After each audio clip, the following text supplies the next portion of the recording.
Have you ever wondered if there is a place left in this world untouched by the relentless march of time? A place where the noise of our modern lives fades into a gentle whisper.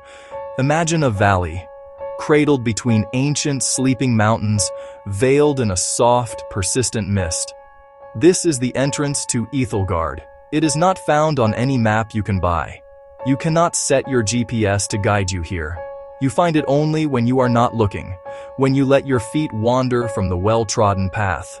The air here feels different, thick with the scent of damp earth, of pine needles, and of wood smoke that has lingered for centuries.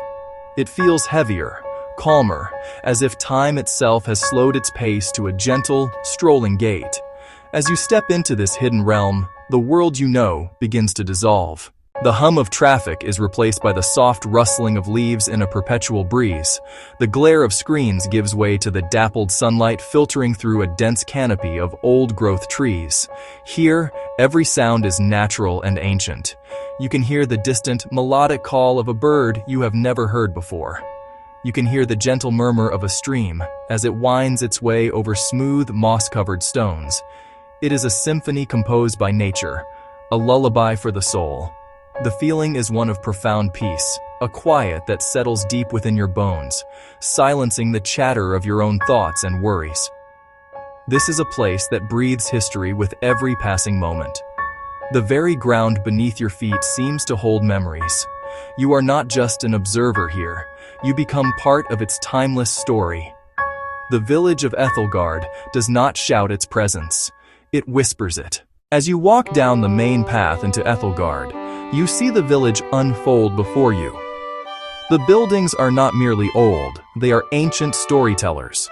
Each cottage is built from dark, sturdy timber, a local stone that is a patchwork of gray and mossy green. Thick, hand-cut slate roofs, worn smooth by centuries of rain and snow. No two houses are exactly alike. They lean gently into one another.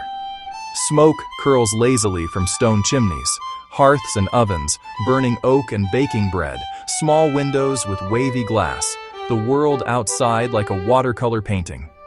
Every detail speaks of a life lived by hand, smooth, rounded cobblestones underfoot, worn by footsteps, cartwheels, wandering livestock. Wildflowers push up through cracks, purple, yellow, white, gnarled apple trees heavy with fruit, branches like welcoming arms. A woman in a hand-spun dress sweeping her doorstep with a twig broom. An old man on a wooden bench carving wood, his face a map of wrinkles and contentment. Villagers move with calm, deliberate purpose, faces unlit by blue screens, eyes on the world, warm, genuine greetings, simple clothes of natural fabrics, wool, linen, in earthy tones that blend with the landscape. Children play in the square, laughter echoing. They chase hoops with sticks, sail tiny wooden boats in the stream, absorbed in their small, wonderful worlds. Nature is not just around the village, it is a part of it. A small, clear stream bisects the village. Ducks paddle serenely in slow water. A single arched stone bridge rises from the earth. Bees hum over overflowing flower boxes. Every sight, every sound, you have stepped into a living fairy tale. The story of Aethelgard is not written in dusty books stored in a library. It is told in the evening around a crackling fire passed down from one generation to the next. The elders say the village was founded by those seeking refuge from a warring, chaotic world. They were scholars, farmers, artisans who valued peace and simplicity above all else. They journeyed far and found a hidden valley, a sanctuary. Legend says the first settlers made a pact with the valley itself. They promised harmony, to take only what they needed, to preserve its beauty and calm. In return, the valley sheltered them, providing and hiding them from the outside world. This pact is the foundation of Aethelgard's existence, a sacred trust. They do not celebrate outside holidays. Their calendar follows seasons and the moon, festival for the first planting in spring, celebration of the summer solstice, harvest festival in autumn, quiet nights of storytelling in winter. Life in Aethelgard follows a rhythm as old and predictable as the rising sun. The day begins not with an alarm but with the crowing of a rooster, the first pale light filtering through the valley. Villagers rise early. The baker fires his wood-burning oven. Soon the air fills with the aroma of fresh bread. The farmer leads his cows to pasture, bells clinking in the quiet morning. The weaver at her loom, the shuttle's steady clack-clack echoing through the lanes. Everyone has their role, a piece of the village puzzle. The blacksmith hammers glowing metal. Sparks fly from the anvil. He makes tools for farmers and hinges for the carpenter's doors. The carpenter works wood his great-grandfather planted, crafting and repairing ancient frames. There is no mass production. Everything made by hand with skill, care, and deep understanding. Midday is for shared meals and quiet rest. Families eat from their gardens and from the surrounding forest. Hearty vegetable stews, dense dark bread, fresh cheese, and berries gathered by the children. The true strength of Aethelgard lies not in stone, but in the bonds that tie its people together. If a roof is damaged, the village repairs it. Help simply given.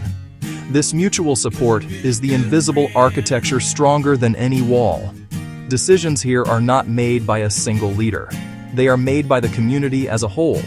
Everyone has a voice. From the youngest adult to the most respected elder, they talk, they listen, they debate, and reach consensus. It is democracy as old as the village itself, built on trust and shared responsibility. No one seeks wealth at others' expense. Success is measured by contribution. The healer, the musician, the patient teacher, these are the most respected. The collective good replaces competition and isolation. Belonging to something larger than yourself, this keeps the village unchanged and strong. Self-sufficient, a closed loop of producing and sharing. Interdependence as strength. Why trade warmth of community for the cold anonymity of a city? Here, connection is the most valuable currency. Every corner of Aethelgard has a story, tales woven into the village itself. They tell of Alara, the weaver, when a cruel winter brought the village to hunger.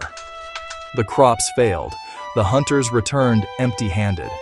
Alara sat at her loom day and night. She wove with strands of moonlight, threads of hope, and the colors of her dreams. Her tapestry was so full of life it warmed the village. When she finished, spring arrived overnight. Snow melted, flowers bloomed, and the animals returned.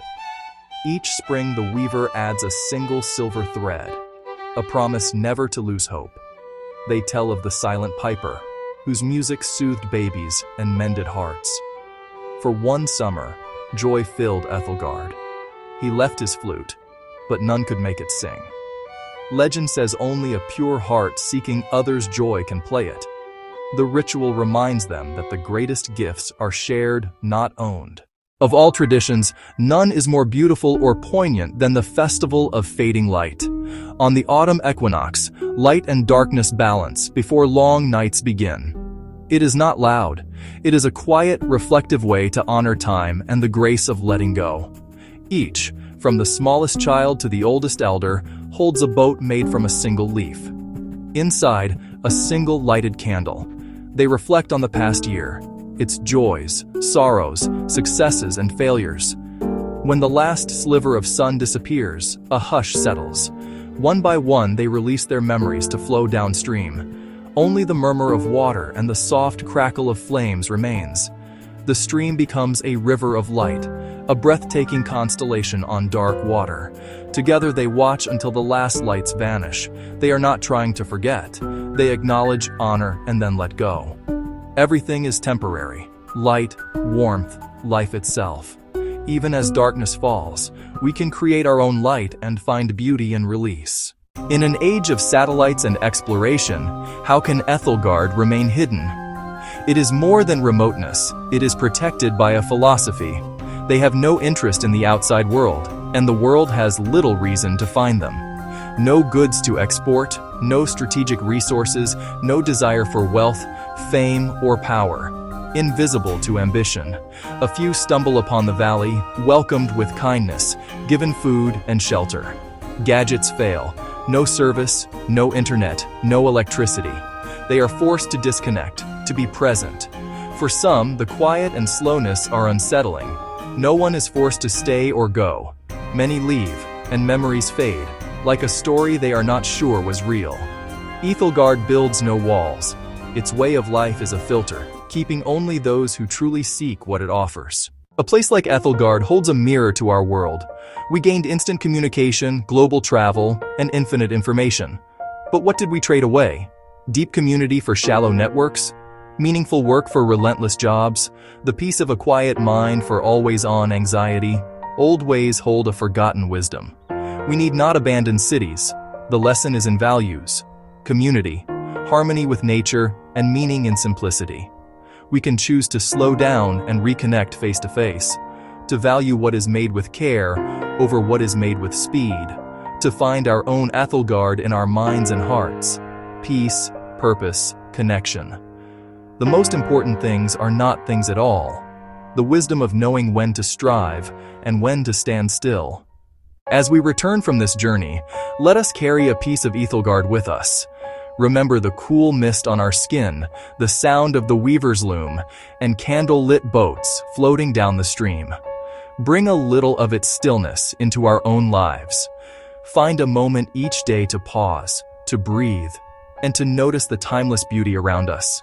In a world always rushing forward, perhaps the wisest act is to learn the quiet power of standing still. For somewhere, hidden between mountains and mist, a village waits, reminding us who we can be. Softly, Aethelgard, where time stands still.